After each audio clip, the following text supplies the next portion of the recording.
విద్యాశాఖ సాంకేతిక శాఖకు సంబంధించి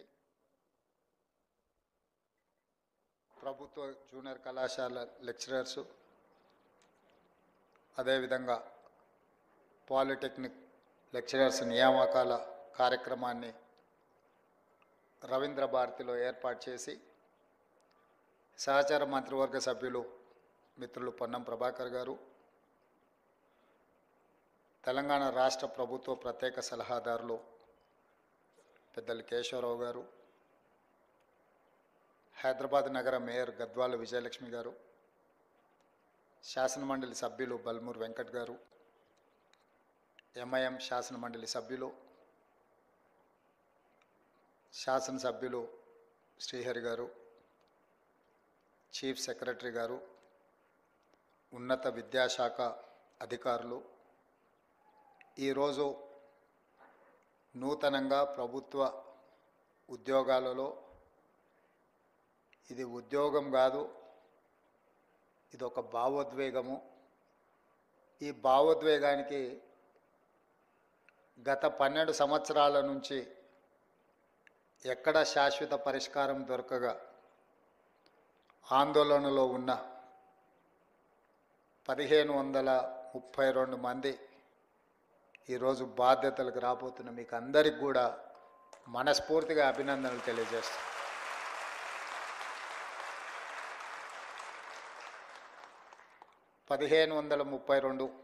ఇందులో ప్రభుత్వ జూనియర్ కళాశాలకు సంబంధించిన 1292, పాలిటెక్నిక్ కళాశాలకు సంబంధించి 240 మంది అధ్యాపకులు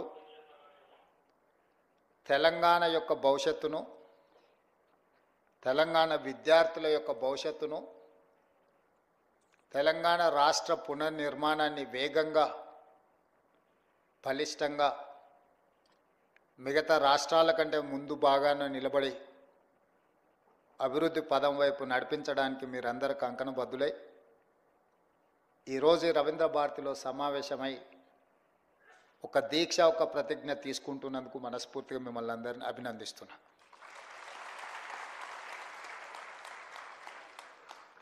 తెలంగాణ రాష్ట్ర నేపథ్యము, తెలంగాణ రాష్ట్ర ఉద్యమం యొక్క నైసర్గిక స్వరూపము, తెలంగాణ ప్రజల యొక్క ఆకాంక్ష నిరుద్యోగ సమస్య. ఈ నిరుద్యోగ సమస్యనే తెలంగాణ ఉద్యమాన్ని ఉవ్వెత్తున ఆకాశమంత ఎత్తుకు ఉద్యమాన్ని తీసుకెళ్ళి ప్రత్యేక తెలంగాణ రాష్ట్రాన్ని సాధించిన దాంట్లో మీరందరూ ముందు బాగాన నిలబడి క్రియాశీలకంగా తెలంగాణ రాష్ట్రాన్ని సాధించారు. వచ్చిన తెలంగాణ రాష్ట్రంలో ఆనాటి ప్రభుత్వం మొట్టమొదటి ప్రాధాన్య కింద ప్రభుత్వ ఉద్యోగాల ఖాళీలను భర్తీ చేయడం ద్వారా ఏ భావోద్వేగంతో తెలంగాణ ఉద్యమంలో మీరు భాగస్వాములైనరో పరిష్కారం చూపిస్తారని మీరు, తెలంగాణ సమాజము, 4 కోట్ల తెలంగాణ ప్రజలందరూ భావించారు. కానీ ఆనాటి ప్రభుత్వానికి ఉద్యమం పట్ల గౌరవం లేకనో, నిరుద్యోగుల పట్ల చిత్తశుద్ధి ప్రదర్శించకపోవడం వల్లనో ఈ సమస్యకు పరిష్కారం దొరకలేదు. ఎన్నికల కంటే ముందు తెలంగాణ రాష్ట్రంలో సమ్మక్క సారలమ్మ ఆశీర్వాదం తీసుకొని పాదయాత్ర మొదలుపెట్టినప్పుడు విద్యార్థి నిరుద్యోగ యువకులకు నేను ఒక పిలుపిచ్చిన, ఇక మీరు ఉద్యోగాలు అడగకండి, మీ ద్వారా ఉద్యోగాలు సాధించుకొని అధికారంలో కూర్చున్న వాళ్ళ ఉద్యోగాలు తీసేస్తే మీ ఉద్యోగాలు మీకు వస్తాయని ఆ రోజు నేను చెప్పడం జరిగింది.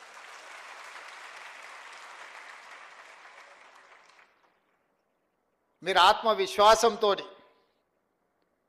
గద్దెనెక్కిన వాళ్ళు విర్రవీగుతుంటే మీరందరూ పట్టుదలతోటి తండ్రి, కొడుకు, బిడ్డ, అల్లుడి యొక్క ఉద్యోగాలను మీరు తొలగించడం ద్వారా ఈరోజు మీ ఉద్యోగాలను మీరు శాశ్వతంగా అందిపుచ్చుకున్నారని చెప్పి నేను సందర్భంగా చెప్పదలుచుకున్నాను.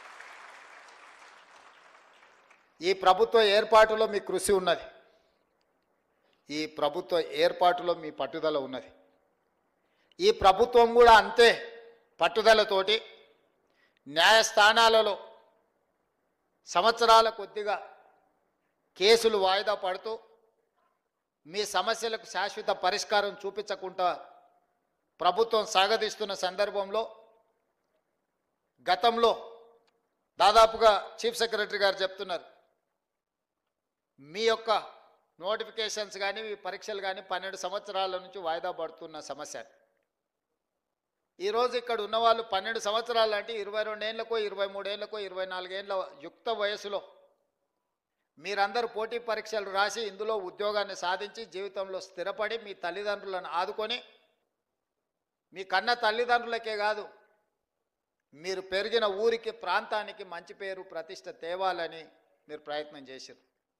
కానీ మీ యుక్త వయసు 12 సంవత్సరాలు ఏ పరిష్కారం చూపించకుండా కాలగర్భంలో కలిసిపోయిందంటే ఇది తీరని అన్యాయం తెలంగాణ జాతికి తెలంగాణ ప్రాంతానికే జరిగింది. అది మీ కుటుంబాలకు కాదని చెప్పి నేను సందర్భంగా చెప్తున్నా.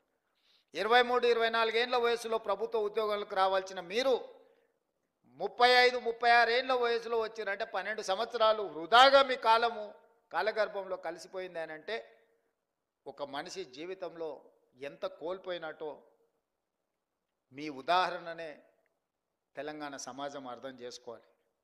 అందుకే బాధ్యత తీసుకున్న మరుక్షణం నుంచి ఇచ్చిన నోటిఫికేషన్లను, రాసిన పరీక్షలను, ప్రశ్నాపత్రాలను సంతలో సరుకులాగా అమ్ముతుంటే తెలంగాణ పబ్లిక్ సర్వీస్ కమిషన్ నుంచి వివిధ శాఖల యొక్క నియామకాలకు సంబంధించి ప్రత్యేకమైన సమీక్ష చేసి అధికారులను సమన్వయం చేసుకుంటూ న్యాయస్థానంలో ఉన్న చిక్కుముళ్లను విప్పుకుంటూ ఒక్కొక్క శాఖ నుంచి ప్రజలే సాక్షిగా ఏ ఎల్బీ స్టేడియంలో మేము బాధ్యత చేపట్టినమో, ఏ ఎల్బీ స్టేడియంలో మీరందరూ ఆశీర్వదించి మాకు ఒక ఉద్యోగ అవకాశాన్ని, ఉద్యోగ భద్రత కల్పించారో అదే ఎల్బీ స్టేడియంలో మా చీఫ్ సెక్రటరీ గారు వాళ్ళు అందించే వివరాల ప్రకారం దాదాపుగా 57,946 ఉద్యోగ నియామకాలు చేపట్టినమని గర్వంగా మీ ముందు నిలబడి నేను చెబుతున్నా. ఈరోజు మీరు అందరూ చదువుకున్న వాళ్ళు, లెక్చరర్స్ కాదు, పాలిటెక్నిక్ కావచ్చు లేకపోతే జూనియర్ కాలేజ్ కావచ్చు, దేశ చరిత్రలోనే ఏ రాష్ట్రంలో అయినా మొదటి సంవత్సరంలో 57,946 ప్రభుత్వ ఉద్యోగ ఖాళీల నియామకం చేపట్టిన రాష్ట్రం ఏదైనా ఉన్నదా? మీరు సమయం తీసుకొని మీరు మొత్తం వివరాలు సేకరించి మళ్ళీ తెలంగాణ సమాజానికి మీరు చెప్పండి. ఇది మా ప్రభుత్వం మీ అండతో సాధించిన విజయం. ఈ విజయం అసామాన్యమైనది. ఎందుకంటే ఇన్ని ఉద్యోగ నియామకాలను ఇవ్వడం ద్వారా తెలంగాణ ఉద్యమానికి పునాదులుగా ఉపయోగపడ్డ నిరుద్యోగ యువకుల యొక్క సమస్యను శాశ్వతంగా పరిష్కరించి ప్రభుత్వ ఉద్యోగ నియామకాలు అందించిన నాకు చాలా ఆత్మ సంతృప్తినిచ్చిన సందర్భం. ఒక కుటుంబంలో ఒక ఉద్యోగం వస్తే ఆ కుటుంబం యొక్క భవిష్యత్తే కాదు, వాళ్ళ భవిష్యత్ తరాల యొక్క భవిష్యత్తు కూడా తీర్చిదిద్దడానికి ఉపయోగపడుతుంది. ఈరోజు ప్రభుత్వ ఉద్యోగ నియామకాలలో మీరు అభివృద్ధి పదం వైపు నడుస్తే మీ భవిష్యత్ తరాలందరూ కూడా ఒక క్రమ పద్ధతిలో అభివృద్ధి జరగడానికి ఉపయోగపడుతుంది. మీ ఒక్కరికే పరిమితం అయ్యేది కాదు, మీకు, మీ ఊరికి, మీ కుటుంబానికి ప్రయోజనం చేకూర్చేది. ముఖ్యంగా విద్యాశాఖ, ప్రభుత్వ ఉద్యోగాలలో అన్నిటికంటే కీలకమైనది విద్యాశాఖ. అది సాంకేతిక విద్యనా లేకపోతే ప్రాథమిక విద్యనా ఉన్నత విద్యనా ఏది అనేది పక్కన పెడితే ఈ విద్యనే దేశ భవిష్యత్తు తరగతి గదుల్లో ఉన్నది అని పెద్దలు చెప్పిండ్రు. ఇవాళ ఈ దేశం యొక్క ఆర్థిక పురోగతి మన విద్యాశాఖలో ఉన్నది. ఈ విద్యాశాఖనే భవిష్యత్తు విద్యార్థుల యొక్క భవిష్యత్తును తీర్చిదిద్దవలసిన మీ సిబ్బంది ఈరోజు ఆ బాధ్యత తీసుకొని తెలంగాణ నిర్మాణంలో భాగస్వాములు కాబోతున్నారు. అలాంటి విద్యాశాఖలో ఇచ్చే ఉద్యోగము విద్యాశాఖకు కేటాయించే నిధులు ఖర్చు కాదు, అది భవిష్యత్ తరాల పెట్టుబడి. అందుకే తెలంగాణ రాష్ట్రంలో మొట్టమొదటిసారి 21,000 650 కోట్ల రూపాయలు విద్యాశాఖకు కేటాయించి విద్యకు మా ప్రభుత్వంలో ప్రాధాన్యత ఉన్నదని చెప్పి మేము ప్రయత్నం చేసినాం. 10 సంవత్సరాలు డిఎస్సి నోటిఫికేషన్లు ఇవ్వకపోవడం, ఇచ్చిన పరీక్షలు రాయకపోవడం, పరీక్షలు రాసిన ప్రశ్నాపత్రాలు జవాబు పత్రాలు జిరాక్స్ సెంటర్లలో అమ్ముతుంటే వాటన్నిటిని పక్కన పెట్టి టెట్ పరీక్షలు నిర్వహించడమే కాకుండా డిఎస్సి నోటిఫికేషన్ ఇచ్చి 55 రోజులలో మా అధికారులు పరీక్షలు నిర్వహించడం, ఫలితాలను ఇవ్వడము, నియామక పత్రాలను అందజేయడం కూడా 55 రోజుల్లోనే 11,000 పైచిలకు ఉపాధ్యాయులను నియమించిన చరిత్ర తెలంగాణ రాష్ట్రంలో మన ప్రభుత్వానిది, ప్రజాపాలనది. అదేవిధంగా 15-20 సంవత్సరాలు టీచర్ల ప్రమోషన్లు రాలే, 10 సంవత్సరాలు బదిలీలు జరగలే. దాదాపుగా 22,000 మంది టీచర్ల యొక్క ప్రమోషన్లు ఇవ్వడమే కాకుండా 36,000 మంది టీచర్ల యొక్క బదిలీలు చేసి విద్యా శాఖను ప్రక్షాళన చేసి ఈ ప్రభుత్వం మీకు అండగా నిలబడుతుంది అని చెప్పి మేము స్పష్టంగా ఆ నిర్ణయం తీసుకొని ముందుకు వచ్చినాం. అదేవిధంగా ఈరోజు తెలంగాణ రాష్ట్రంలో విద్యాశాఖ కొంత నిర్లక్ష్యానికి 10 సంవత్సరాలు గురవడం వల్ల దేశంలో ఉన్న రాష్ట్రాలలో అట్టడుగు నుంచి లెక్క పెడితే 2వ రాష్ట్రంగా 3వ రాష్ట్రంగా ఉన్నాం. మొదటి నుంచి లెక్క పెడితే 1, 2, 3లో ఉండాల్సిన తెలంగాణ రాష్ట్రం విద్యాశాఖలో చిట్ట చివరి నుంచి లెక్క పెడితే 2వ స్థానంలో 3వ స్థానంలో ఉండడం అనేది ఇది ఆందోళన కలిగించే విషయము. కేరళతో పాటు పోటీపడి రాణించవలసిన తెలంగాణ రాష్ట్రం విద్యాశాఖలో ఇంతగా ప్రమాణాలు పడిపోవడం ఇది ఆందోళనకరము, ఇది తెలంగాణ జాతికి అవమానకరం అని చెప్పి నేను ఈ సందర్భంగా చెప్పదలుచుకున్న మిత్రులారా. వాస్తవాలను అంచనా వేసుకొని వాస్తవాల మీద మనం చర్చించుకొని భవిష్యత్ ప్రణాళికలను నిర్ణయించుకున్నప్పుడే నిజంగా తెలంగాణలో ఉన్న విద్యా ప్రమాణాలను పెంచుకోవడానికి ఉపయోగపడుతుంది. ఈరోజు మేము పోటీ పరీక్షలకు చదువుకున్నాం, పరీక్షలలో ఫలితాలు సాధించినాం, ఉద్యోగం వచ్చింది, మా బాధ్యత అయిపోయింది అని ఎవరైనా అనుకుంటే అది తెలంగాణకు న్యాయం చెయ్యదు, న్యాయం జరగదు. ఈ రోజు నుంచి మీరు రెట్టించిన పట్టుదలతో ఈ రోజు నుంచే మీరు ఇది ఉద్యోగం కాదు, ఇది ఒక భావోద్వేగం, ఈ తెలంగాణ నిర్మాణంలో మేము భాగస్వాములమైనాం, ఇది ఒక గొప్ప అవకాశం మాకు వచ్చిందని మీరు నిర్ణయించుకొని ఈ భావోద్వేగానికి పునరంకితం అవ్వడం ద్వారా తెలంగాణకు మేలు జరుగుతుంది, తెలంగాణ యొక్క భవిష్యత్తు రూపురేఖలు మారబోతున్నాయని చెప్పి నేను మీకు అందరికీ చెప్పదలుచుకున్నాను. అదేవిధంగా ఈ సందర్భంగా 1-2 విషయాలు మీతో నేను చర్చించదలుచుకున్నాను. గవర్నమెంట్లో రెసిడెన్షియల్ నాన్ రెసిడెన్షియల్ స్కూల్స్ని అన్నిటిని లెక్కేస్తే 29,550 స్కూల్స్ ఉన్నాయి, రెసిడెన్షియల్ అండ్ నాన్ రెసిడెన్షియల్. ఈ 29,550 పాఠశాలలలో 25,48,449 మంది స్టూడెంట్స్ ఉన్నారు. ఇందులో సిబ్బంది 1,48,449 మంది టీచింగ్ స్టాఫ్ ఉన్నారు. అదే ప్రైవేట్ స్కూల్స్ 11,207 ఉన్నారు. ఆ పాఠశాలల్లో 36,87,753 మంది విద్యార్థులు ఉన్నారు. వాళ్ళ సిబ్బంది 1,83,372 మంది ఉన్నారు. నేను ఈరోజు మిమ్మల్ని అడగదలుచుకున్నా, దాదాపుగా 30,000 పాఠశాలల్లో 25,50,000 మంది విద్యార్థులు ఉంటే 11,800 ప్రైవేటు పాఠశాలల్లో 36,87,000 మంది విద్యార్థులు చదువుకుంటున్నారు అంటే మనకంటే ప్రైవేటు పాఠశాలలు గొప్పవా? మనకంటే విద్యా ప్రమాణాలు ఎక్కువగా ఉన్న సిబ్బంది వాళ్ళ దగ్గర ఉన్నారా? మనం ఎందుకు ఆ ప్రైవేట్ స్కూల్స్తోని కాంపిటీట్ చేయలేకపోతున్నాము? మన కాంపిటీషన్ ఎందుకు వాళ్ళతో పోటీ పడే విధంగా లేదు? ఎక్కడ లోపం ఉన్నదో దాన్ని ఆత్మ పరిశీలన చేసుకోవాల్సిన బాధ్యత ప్రభుత్వానికి, మీకు మాకు ఉన్నదా లేదా ఒకసారి ఆలోచన చేయండి అని నేను అడుగుతున్నా. ఈరోజు ప్రైవేట్ స్కూల్స్ చదువులు చెప్పే అక్కడుండే ఉపాధ్యాయుల యొక్క ఎక్స్పీరియన్స్ కానీ వాళ్ళ చదువులు కానీ మీకంటే ఎక్కడా ఎక్కువ లేవు. నేను చాలా పాఠశాలల్లో వివరాలు తెప్పించిన, కానీ ఫోకసే ఎక్కడో మిస్ అవుతున్నాం. దీన్ని సరిదిద్దాల్సిన బాధ్యత మన అందరి మీద ఉన్నది. ప్రతి సంవత్సరం ప్రభుత్వ పాఠశాలల్లో విద్యార్థుల యొక్క చేరిక తగ్గుతూ వస్తుంది.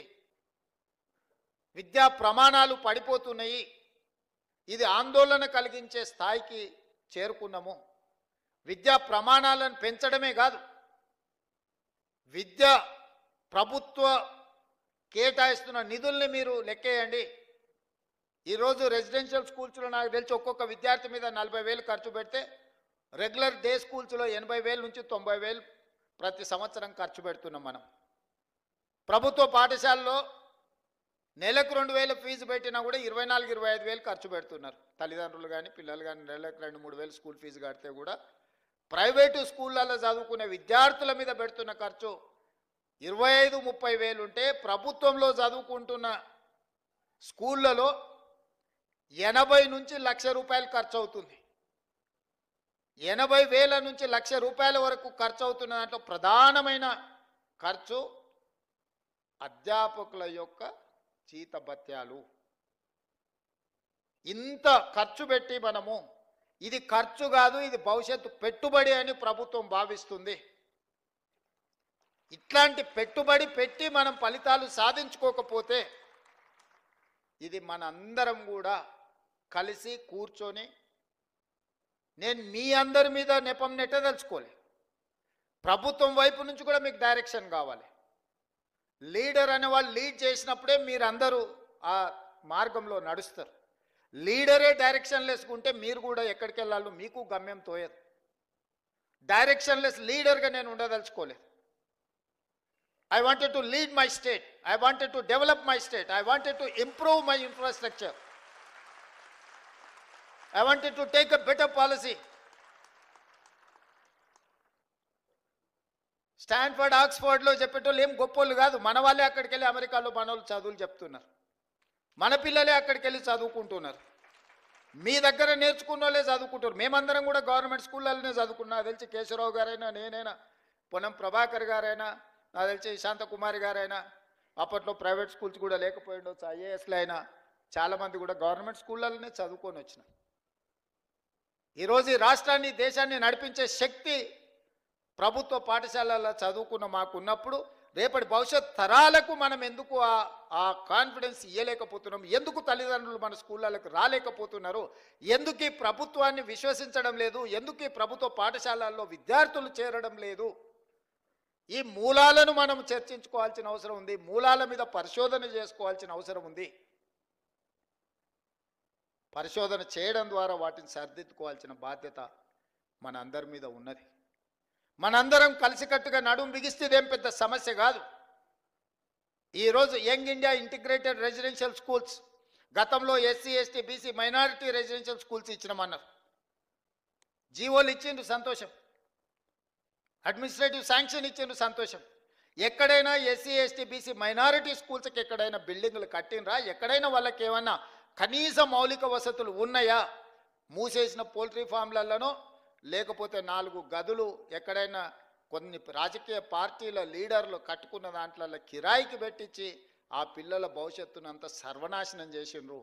అందుకే ఈరోజు each and every assembly constituency మొన్ననే 58 యంగ్ ఇండియా ఇంటిగ్రేటెడ్ రెసిడెన్షియల్ స్కూల్స్కి దాదాపుగా 11,500 కోట్ల రూపాయలు. ఒక్కొక్క క్యాంపస్ 20 నుంచి 25 ఎకరాలలో 200 కోట్ల రూపాయలతోని 100 అసెంబ్లీ కాన్స్టిట్యున్సీలలో 100 యంగ్ ఇండియా ఇంటిగ్రేటెడ్ రెసిడెన్షియల్ స్కూల్స్ని మన ప్రభుత్వం నిర్ణయం తీసుకున్నది. రాబోయే 3 సంవత్సరాలలో 25 నుంచి 30,000 కోట్ల రూపాయలు ఇన్ఫ్రాస్ట్రక్చర్ క్రియేట్ చేసి ఒక అద్భుతమైన ఇన్ఫ్రాస్ట్రక్చర్ ఇవ్వడం ద్వారా విద్యా ప్రమాణాలను పెంచాలి అని ఈరోజు ప్రభుత్వం ప్రయత్నం చేస్తుంది. ఇవాళ ఇంజనీరింగ్ స్టూడెంట్స్ వెరీ అన్ఫార్చునేట్, ప్రతి సంవత్సరం 1,10,000 మంది ఇంజనీరింగ్ గ్రాడ్యుయేట్స్ తెలంగాణ రాష్ట్రం నుంచి పాస్ అవుతున్నారు.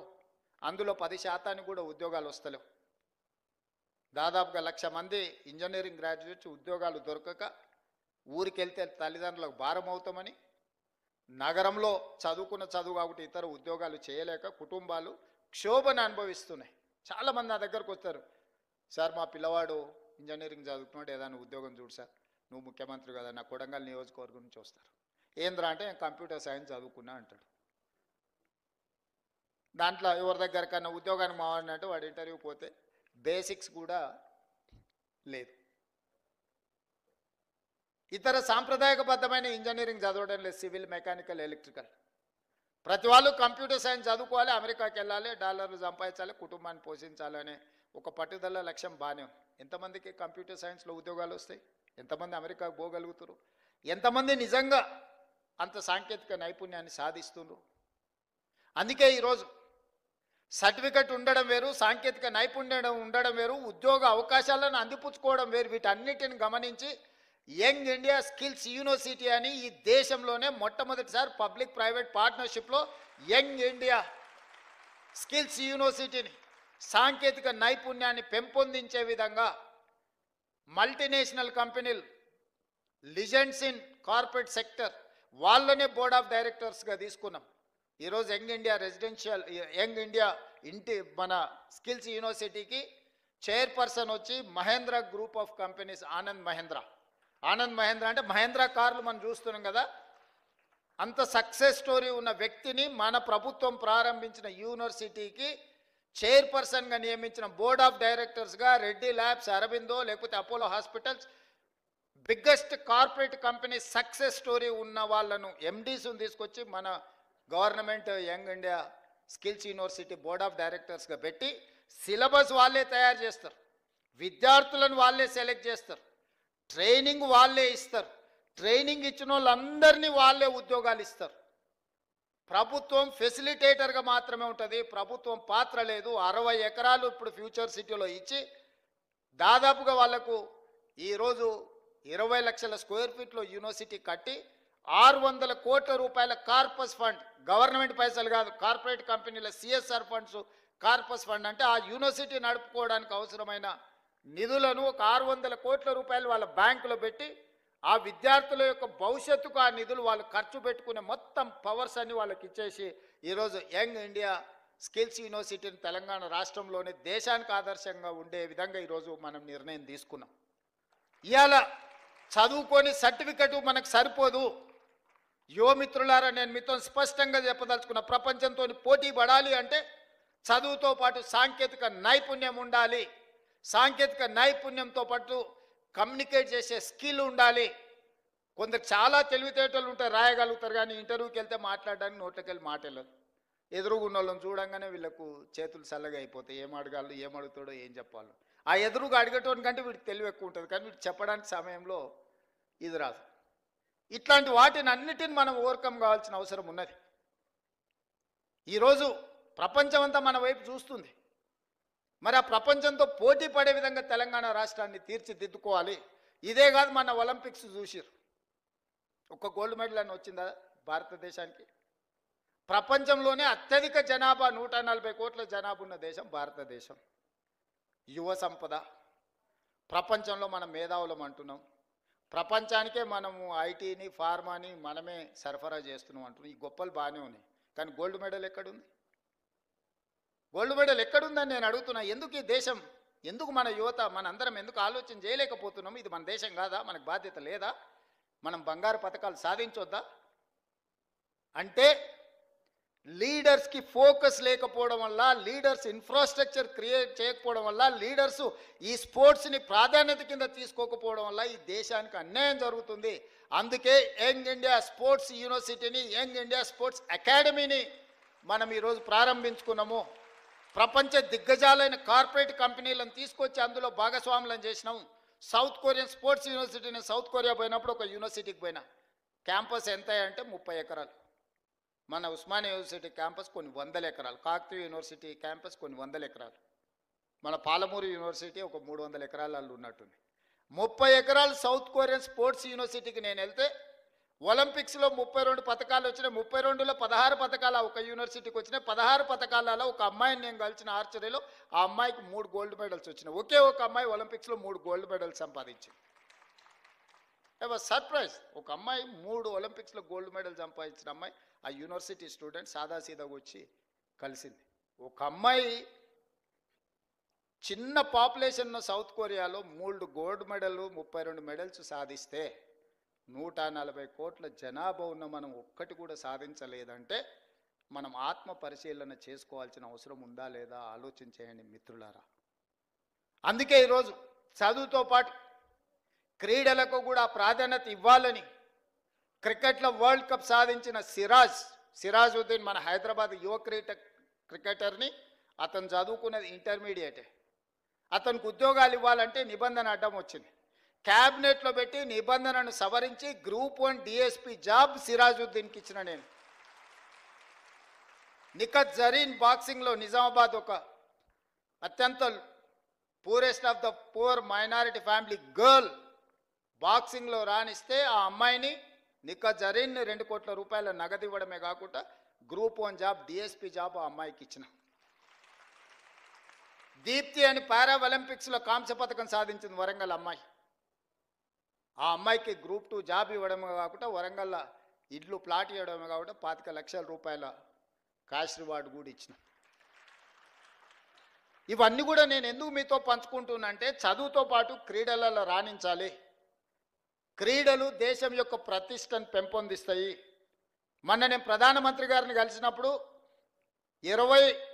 2036లో ఒలింపిక్స్ క్రీడల్ని ఈ దేశంలో నిర్వహించాలని మనోళ్ళు బిడ్డింగ్ చేస్తున్నారు. ఈ దేశంలో అత్యధికంగా క్రీడలకు సంబంధించిన వసతులు తెలంగాణ రాష్ట్రంలో హైదరాబాద్లో ఉన్నాయి. 20 ఏళ్ళ కింద మనము నేషనల్ మిలిటరీ గేమ్స్ కండక్ట్ చేసినాం, ఏషియన్ గేమ్స్ కండక్ట్ చేసినాం. గొప్ప గొప్ప క్రీడల్ని మన హైదరాబాద్ నగరంలో మనం నిర్వహించినాం. కానీ 20 ఏళ్ళు అవి పెళ్ళిళ్ళకు, పేరంటాలకు, ఫంక్షన్ హాల్స్గా మారిపోయినాయి. ఇది నిజంగా బాధతోని కూడుకున్న విషయం.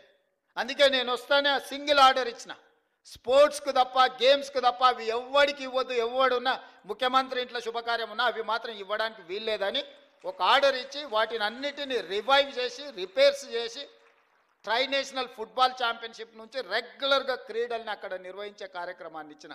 ఇవాళ అవన్నిటిని కూడా స్పోర్ట్స్ యూనివర్సిటీకి మనం ఈరోజు డెడికేట్ చేస్తున్నాం. రేపు భవిష్యత్తులో మీరందరూ, ఎందుకంటే మీ స్కూల్లో, మీ కాలేజీలో, మీ ప్రాంతంలో మట్టిలో మాణిక్యాలను వెలికి తీసి క్రీడాకారులను తయారు చేసే బాధ్యత మీ అందరి మీద ఉన్నది మిత్రులారా. మీరందరూ దృష్టిలో పెట్టుకోండి. చదువుకోవడం, ఉద్యోగం సాధించడమే కాదు, దేశ గౌరవ ప్రతిష్ట పెరగాలి అంటే కూడా ఇతర రంగాలలో మనం రాణించాలంటే మీరు గుర్తించాలి. విద్యార్థులలో ఉన్న నైపుణ్యాన్ని మీరే గుర్తించగలరు. తల్లిదండ్రుల కంటే ఎక్కువగా మీరు వాళ్ళతో మీతోనే ఎక్కువ సమయం ఉంటారు, మీరే గుర్తించగలుగుతారు. మీరందరూ ఆ దిశగా ఆలోచన చేయండి. ఆ దిశగా మనందరం ప్రయాణం చేద్దాం, మనందరం కలిసి పనిచేద్దాం. కొన్ని సమస్యలు ఉండొచ్చు, కానీ సమస్యల మీద చర్చించుకుంటూ సమస్యలు పరిష్కారం కాలేదు కాబట్టి ప్రభుత్వానికి సహకరించమని ప్రభుత్వ ఉద్యోగులు ఎవరన్నా అనుకుంటే ఇంకా మన పరిస్థితులు దిగజారిపోయి నెల జీతభత్యాలు ఇచ్చుకోలేని పరిస్థితికి పడిపోతాము. ఇవాళ ప్రభుత్వంలో ఉన్న వాళ్ళని అడగండి, డిసెంబరు 2023 కంటే ముందు ఎన్నడైనా 1వ తారీఖు నాడు జీతాలు వచ్చినాయా? తెలంగాణ రాష్ట్రం వచ్చిన తర్వాత జనవరి 2024 నుంచి ఈ రోజు వరకు ప్రతి నెల 1వ తారీఖు నాడు ప్రభుత్వ ఉద్యోగికి జీత భత్తాలు ఖాతాలో పడుతున్నాయా లేదా? మీరు ఒక్కసారి వాళ్ళు అడగండి. ఏ ప్రభుత్వం కోసం, ఏ ప్రజల కోసం మీరు నిరంతరం కష్టపడుతున్నారో 1వ తారీఖు నాడు మీకు జీత భత్యాలు ఇవ్వలేదంటే మీ యజమాని మీదనో మీ ప్రభుత్వం మీదనో మీకు ఎందుకు విశ్వాసం ఉంటుంది? ఎందుకు నమ్మకంగా పనిచేస్తారు? అందుకే ఈరోజు ప్రతి నెల 1వ తారీఖు నాడు నా ప్రభుత్వ ఉద్యోగులకు జీత భత్యాలు ఇచ్చే ప్రయత్నం నేను చేస్తున్నా. ఇప్పటివరకు ఒక్క రోజు కూడా తప్పకుండా ఈ నెల చాలా ఇబ్బంది వస్తే రిజర్వ్ బ్యాంకులో ప్రత్యేకంగా తలకాయ తాకట్టు పెట్టి 4,000 కోట్ల రూపాయలు తీసుకొచ్చి 1వ తారీఖు నాడు ప్రభుత్వ ఉద్యోగస్తులకు జీత భత్యాలు ఇచ్చిన. సరే, కరువు భత్యము, డిఏలు, కొన్ని విషయాలు మీరు అంటున్నారు. నేను ఒకటే మా ప్రభుత్వ ఉద్యోగ మిత్రులకు విజ్ఞప్తి చేస్తున్నాను. ఈ ప్రభుత్వం మీది, నేను కస్టోడియన్ను మాత్రమే. నేను మీ అందరి తరఫున సమన్వయం చేసేవాడిని. నాకంటూ ప్రత్యేకంగా కిరీటం ఏం లేదు. నాకేదో పెద్ద స్ట్రేచర్ ఉందని కొంతమంది మా స్ట్రేచర్ పెద్దదని. ఇంతకుముందే మా ఎమ్మెల్యేలు చెప్పేసిన స్ట్రేచర్ నేను స్ట్రెచర్ మీద కొండి, స్ట్రెచర్ మీద నుంచి మార్చరికి పోతాడు రేపు పొద్దుగాల. స్ట్రేచర్ అనేది పొజిషన్కు ఉంటుంది, ఇండివిజువల్కి ఉండదు. ఇండివిజువల్ పర్సన్స్కో, ఇండివిజువల్ కాస్ట్కో స్ట్రేచర్ ఉండదు. ఎమ్మెల్యేకి స్ట్రేచర్ ఉంటుంది, ప్రభుత్వ ఉద్యోగికి స్ట్రేచర్ ఉంటుంది, ఎమ్మెల్యేకి స్ట్రేచర్ ఉంటుంది, ఎంపీకి స్ట్రేచర్ ఉంటుంది, ఎమ్మెల్సీకి స్ట్రేచర్ ఉంటుంది, మంత్రికి స్ట్రేచర్ ఉంటుంది, ముఖ్యమంత్రికి ఉంటుంది, గవర్నర్కి ఉంటుంది, ప్రధానమంత్రికి ఉంటుంది, రాష్ట్రపతికి ఉంటుంది. ఆ కుర్చీకి స్ట్రేచర్ ఉంటుంది. మీకు మీరు మాకు స్ట్రేచర్ ఉందని అనుకుంటే ఆ స్ట్రేచర్ ఉందని విర్రవీగితే స్ట్రెచర్ మీదకి పంపించరు. ఇట్లే చేస్తే ఆ తర్వాత మార్చరీకి పోతారు. అది కూడా గుర్తుపెట్టుకోవాలి. అందుకే ఈరోజు మా ప్రభుత్వ ఉద్యోగ మిత్రులకు నేను విజ్ఞప్తి చేస్తున్నా. పైసా పైసా లెక్క మొత్తం మీకు అప్పచెప్తా. ఏది ఎట్లా వంచాలనో మీరే చెప్పురి. ఇక నా దగ్గర ఏం లేదు, అనా పైసా నా అన్ని జేబులలో తీసి మీ ముందర పెడతా, టేబుల్ మీద పెడతా. ఒక్క పైసా కూడా నా జేబులో పెట్టుకొని నా నెల జీతం కూడా మీకే ఇస్తా. ఎట్లా వంచుదామో చెప్పురి. సింపుల్ లెక్క చెప్తా నేను. ప్రతి నెల రాష్ట్ర ప్రభుత్వానికి 18,000 నుంచి 18,500 కోట్ల రూపాయల ఆదాయం ఉంది. ప్రతి నెల రాష్ట్ర ప్రభుత్వానికి 18,000 నుంచి 18,500 కోట్ల రూపాయల ఆదాయం ఉంది. ఓ నెల 200 ఎక్కువ 200 తక్కువ, ఇది ప్రతి నెల ఆదాయం. 6,500 కోట్ల రూపాయలు ప్రభుత్వ ఉద్యోగస్తుల జీతభత్యాలు, పెన్షన్లు, అవుట్సోర్సింగ్, కాంట్రాక్ట్ ఏదన్నా అనుకోండి, మీకు ప్రతి నెల జీతభత్యాలు ఇవ్వడానికి 6,500 కోట్లు పోతున్నాయి. ఇంకొక 6,500 కోట్లు అయ్యగారు చేసిన అప్పులకు తప్పులకు ప్రతి నెల 10 తారీఖు లోపల కట్టాల్సి వస్తుంది. 7 లక్షల కోట్ల అప్పులు చేసిండు, కాళేశ్వరం లాంటి తప్పులు చేసిండు. ఈ రెండింటి కలిపి, అప్పులకు తప్పులకు కలిపి, ఇష్టం ఉన్నా లేకపోయినా, నాకు నచ్చినా నచ్చకపోయినా ఆయన నాకు ఇచ్చిన నజరానా ఏందయ్యా అంటే ప్రతి నెల 6,500 కోట్ల రూపాయలు నేను అప్పులోకి కట్టాల్సిందే. నేను ఒక పూట ఉపాసం పండినా బ్యాంకులో, రిజర్వ్ బ్యాంకులో పడంగానే వాళ్ళే గుంజుకుంటారు, నన్ను అడగను కూడా అడగరు. ఇది ఒక డబ్బా నా ఆదాయం. ఇందులో ప్రతి రూపాయి పడంగానే మొదటి తారీఖు నుంచి 10 తారీఖు లోపల ఈ అప్పులు ఇచ్చిన బ్యాంకులు, రిజర్వ్ బ్యాంకు నుంచి అటే తీసుకొని పోతారు. 6,500 అటు పోయినాయి. మీరు మా బంధువులు, ఆత్మబంధువులు కాబట్టి 6,500 కోట్లు మీ ఉద్యోగస్తులకు ఇస్తున్నా. 13,000 కోట్ల రూపాయలు అయిపోయినాయి. ఇక నా దగ్గర ఎంత మిగిలిందా అంటే 5,000 నుంచి 5,500 కోట్లు. ఇక నేను మిమ్మల్ని అడుగుతున్నా, ఈ 5,000 నుంచి 5,500 కోట్లల్లా షాదీ ముబారక్, కళ్యాణ లక్ష్మి, పెన్షను, రైతు రుణమాఫీ, రైతు భరోసా, ఇట్లా 25-30 ప్రభుత్వ సంక్షేమ పథకాలు ఉన్నాయి. ఇవి కాకుండా అర్ధాంతరంగా ఆగిపోయిన కాళేశ్వరం కట్టాలి, కూలిపోయిన శ్రీశైలం లెఫ్ట్ బ్యాంక్ కెనాల్ని కట్టాలి, పాలమూరు రంగారెడ్డి ఎత్తిపోతలు కట్టాలి, రీజనల్ రింగ్ రోడ్కు నిధులు ఇవ్వాలి. ఈ రాష్ట్రంలో ఏం అభివృద్ధి చేయాలన్నా కూడా ఇందులో నుంచే తీయాలి. ఇక నాకున్న వెసులుబాటు 5,000 నుంచి 5,500 కోట్లు. నేనిచ్చిన గ్యారంటీలు కానీ, అంతకుముందు నుంచి వచ్చిన వారసత్వం కానీ, ఇవన్నీ కలిపితే నాకు ఇంకొక 18,000 కోట్లు కావాలి వాస్తవంగా. ఆయన కాంట్రాక్టర్లకు అగ్రిమెంట్లు చేసిండు, ఆయన కమిషన్లు తీసుకొని ఆయన వెళ్ళిపోయిండు. ఇవాళ వాళ్ళ పేమెంట్లు నేను వచ్చి కూర్చున్నప్పటికీ 42,000 పేమెంట్లు బకాయిలు పెట్టిపోయిండు ఈ కాంట్రాక్టర్లకి. ఇక విద్యుత్ శాఖ ఇవాటి మళ్ళీ పక్కన పెట్టాలి. అట్లా నేను మినిమం వెల్ఫేర్ ఉన్న వాటిని ఒక మాదిరిగా నడపాలంటే నాకు 22,000 కోట్లు కావాలి.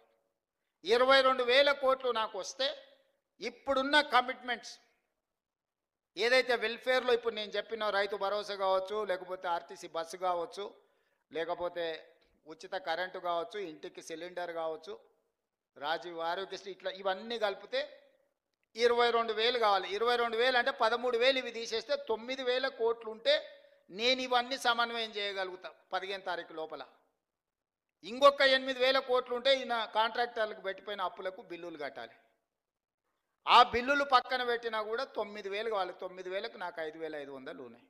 అందుకే ఓ నెల ఆశా వర్కర్లకు పెండింగ్ పెడితే, ఓ రోజు అంగన్వాడీ వర్కర్లకు పెండింగ్ పెడితే, ఓ రోజు షాదీ ముబారక్ పెండింగ్ పెడితే, ఓ రోజు కళ్యాణ లక్ష్మి పెండింగ్ పెడితే, అంటే ఓ నెల పాల పైసలు ఇచ్చి ఇంటికి రాయిపి, ఓ నెల ఇంటికి రాయి ఇచ్చేసి పిల్లల ఫీజులు బకాయిలు పెట్టి, పిల్లల ఫీజులు ఒక నెల కట్టి, ఇట్లా రొటేషన్ చేసే పనే జరుగుతుంది.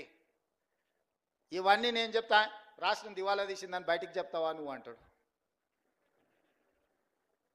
ఊపర్ శర్వాని అందరు పరిశాని. ఎన్ని రోజులు కప్పిపుచ్చుకోవాలి? క్యాన్సర్ ముదిరిపోతుంటే నేను బాగున్నా, కండలు తిరిగినాయి, నాకు 6 ప్యాక్ ఉందని ఎన్ని రోజులు అబద్ధం చెప్పాలి నేను? మీరు చెప్పండి. ఈ రాష్ట్రానికి ఆర్థికంగా ఆయన గారు క్యాన్సర్ ఇచ్చిపోయిండు. ఆ క్యాన్సర్ నుంచి నేను కోలుకొని దాన్ని ఏదో రకంగా ఆరోగ్యం సాధించి దీన్ని ముందుకు తీసుకెళ్లాలనే ప్రయత్నం చేస్తుంటే నువ్వేం చేయలేదు, నువ్వు దిగిపో అంటాడు. అరే మీరు అందరు 5 ఏళ్ల కోసం కదా ఎక్కించింది, నా పేరు మీదనే మీ దగ్గరకు వచ్చి దండం పెడితే రాహుల్ గాంధీ గారు వచ్చి అరే గీననే మా ఓడి నన్ను చూసి ఓటేరి, నన్ను కూడా చూసి ఓటేరి అని 10 నెలలకే దిగిపో అంటాడేంది, 10 ఏళ్ళు కుర్చీలో కూర్చున్నాయన. ఇప్పుడు మీరు ప్రభుత్వ ఉద్యోగులు, ఇవాళ మీకు నియామక పత్రం ఇస్తున్నాం, వచ్చే సంవత్సరం మీరు రిటైర్ అయిపోండి, మీరు దిగిపోందంటే మీరు ఊరుకుంటారా మిత్రులారా? మీకు ఒక నిబంధన ప్రకారమే మిమ్మల్ని నియామకం చేపడుతున్నాం కదా, ఇవాళ మీకు నియామక పత్రాలు అందిస్తున్నట్టు ఒక నియమ నిబంధనల ప్రకారమే కదా. మరి ఒక 5 ఏళ్ల కోసం మీరు ఆశీర్వదించి 65 సీట్లు ఇచ్చి సార్ నువ్వు నడుపు మేము ఉంటాం, ఏంది కష్టం నష్టం వస్తే మేము అండగంలో పడితే ఓ పూట వెనక ముందైనా కలిసి అవసరమైతే అందరం కలిసి ఓ పూట ఉపాసం బండి అయినా మంచి చేద్దామని మీరు అందరు సహకరిస్తుంటే వాళ్ళ బాధ ఏంది, వాళ్ళ దుఃఖమేంది? ఎప్పుడైనా చూసిర్రా వాళ్ళ అసహనం, వాళ్ళ కోపం? ఏం గుంజుకున్నా వాళ్ళది? నేను ఏం ఫామ్ హౌస్ గుంజుకున్నానా? ఈ కుర్చీ కూడా మీరు గుంజుకొని నాకు ఇచ్చారు, నేనేం గుంజుకోలేదే. మీరు అందరు కలిసి ఇక లాభం లేదా, నువ్వు దిగు, ఇక నువ్వు ఉన్నా ఒకటే లేకున్నా ఒకటే, పోతేంత ఉంతేంత అని చెప్పి దించి మీరు అప్పచెప్తారు. నేను పని చేయనియాలి కదా నన్ను. ఇప్పుడు నన్ను పని చేయనిస్తేనే కదా ఇవాళ వీడికి వచ్చి మీ ముందు నిలబడి మీ నియామక పత్రాలు ఇవ్వగలిగిన కదా. ఆయన 12 ఏళ్లలో చేసినట్టే నేనెందుకు చేయడానికి అవకాశం వస్తుండే? ఆయన పాలమూరు రంగారెడ్డి ఎత్తిపోతలు పూర్తి చేసి ఇవాళ నేను కొట్లాడాల్సిన అవసరం ఎందుకుంది? ఎస్ఎల్బిసి 2005-6లో మొదలుపెట్టింది, 2026 వచ్చిన పూర్తి చేయనందుకే కదా నేను మనం మొదలు పెడితే ప్రమాదం జరిగి 8 మంది ప్రాణాలు కోల్పోయినరు. భీమా, నెట్టంపాడు, కోయిల్సాగర్ ఏదైనా ఆనాడు మేము కట్టిన శ్రీశైలం, నాగార్జున సాగర్, శ్రీరామ్ సాగర్ ఏ ప్రాజెక్ట్ అయినా చూడండి, 60 ఏళ్ళు 70 ఏళ్ళ నుంచి నిటారుగా నిలబడి ఎన్నో తుఫాన్లకు ఎన్నో భూకంపాలకు తట్టుకొని నిలబడ్డ ప్రాజెక్టులు మేము కడితే ఆయన గారు 1,00,000 కోట్లు పెట్టి కాళేశ్వరం కడితే కట్టుడు కూలుడు 2 అయిపోయినాయి. పనిమంతుడు పందిరేస్తానంట, కుక్కతో ఒక తలిగి కూలిపోయిందంట. దానికి మేము కాళేశ్వరం కట్టినాం, మేము కాళేశ్వరం కట్టాం. అది కాళేశ్వరం కాదురా నాయన, కూలేశ్వరం ఎప్పుడో కూలిపోయింది. ఆయన ఏ మాత్రం సిగ్గుపడకుండా అబద్ధాలు మొత్తం ఫ్యామిలీ ఫ్యామిలీ ఫ్యామిలీ ప్యాకేజ్లో అబద్ధాలు మాట్లాడతారు. ఒక్కడన్నా ఏమన్నా చక్కగా మాట్లాడతాడు అంటే మీరు చూడరు. సరే ఇవన్నీ నేను చూసుకుంటా, పిల్లల భవిష్యత్తు మీరు చూసుకోరు. నా కోరిక ఒక్కటే, రేపటి నాయకత్వాన్ని ఇవ్వాల్సింది మీరే. ఆనాడు మాకు చదువులు చెప్పిన సార్లు మాకు చదువు నేర్పిండ్రు కాబట్టి ఈరోజు ఈ రాష్ట్రానికి మేము నాయకత్వాన్ని ఇవ్వగలిగినాం. మేము ప్రభుత్వ పాఠశాలల్లో చదువుకొని వచ్చినాం, గ్రామీణ ప్రాంతం నుంచి వచ్చినాం, పల్లెటూరు నుంచి వచ్చిన వాళ్ళు. మేమేం ఆకాశం నుంచి ఓడిపడలే, అమెరికాలో చదువుకోలే, ఇక్కడనే చదువుకున్నాం, ఇక్కడ గవర్నమెంట్ స్కూళ్ళనే చదువుకున్నాం. కానీ ఈరోజు ఓ బాధ్యత నెరవేరుస్తున్నాం, దీంట్లో ముందుకు వెళ్తాం. ఇందులో ఇట్లాంటి ఒడిదుడుకులు వచ్చినప్పుడు మేము ఎదుర్కొంటాం, అవసరమైనప్పుడు మీరు సహకారం అందిద్దురు. రేపటి భవిష్యత్ తరాలను నిర్మించడానికి మీ సహకారం అవసరం మిత్రులారా. కొన్నిసార్లు ఏదైనా అటు ఇటు పూట వెనక ముందు ఆలస్యమని, ఇది మన కుటుంబము. మన కుటుంబంలో నెల జీతం సరిపోనప్పుడు మనం ఎట్లయితే సమన్వయం చేసుకొని ఓసారి ఇంటికి రాయి 4 రోజులు, ఓసారి పాల పైసలు, ఓసారి పిల్లల ఫీజులు, ఓసారి ఆ దవాఖాన ఖర్చులు, ఓసారి పండుగ కొత్త బట్టలు కొనుక్కోకుండా కూడా పాత వాటినే ఉతికి ఇస్త్రీ చేసుకొని మంచిగా దొడుక్కుంటాం. వీళ్ళు ఎదురుగున్నోళ్ళు ఏమన్నా అనుకుంటారేమో. ప్రభుత్వం కూడా గింతే, ఇదేంది లేదు. మీ కుటుంబం నా కుటుంబం ఏందో ఈ ప్రభుత్వం కూడా మందే. అనా పైసతో సహా అన్ని లెక్కలు మీ ముందర పెడతా, మీరే ఒక కమిటీ వేసుకోండి, రాండ్రి కూర్చొని అన్నీ మీకు అప్పచెప్తే ఏది వంచుతారో మీరు సిట్టి రాసిస్తే ఆ సిట్టి ప్రకారం రాబోయే 12 నెలలు మొత్తం అట్నీ చేస్తా. ఒక్క రూపాయి కూడా దాచిపెట్టను, ఒక్క రూపాయి కూడా నేను అబద్ధం చెప్పను. అబద్ధాలతోని తాతల ముత్తాతల పేర్ల మీద ఎవరి పిల్లలో చచ్చిపోతే ఇంత దూరం నేను రాలే. కష్టాన్ని నమ్ముకొని వచ్చినా, ఉన్నది ఉన్నట్టు చెప్పి ఇంత దూరం వచ్చినా. ఈరోజు ఇక్కడికి చేరుకున్నా అంటే కష్టము, నిజం మాట్లాడడం ఈ రెండే మీరు ఆశీర్వదించి ఇక్కడికి ఇచ్చారు. ఇక్కడికి వచ్చిన తర్వాత అబద్ధాల ప్రాతిపదికన రాష్ట్రాన్ని నడపదలుచుకోలేదు మిత్రులారా.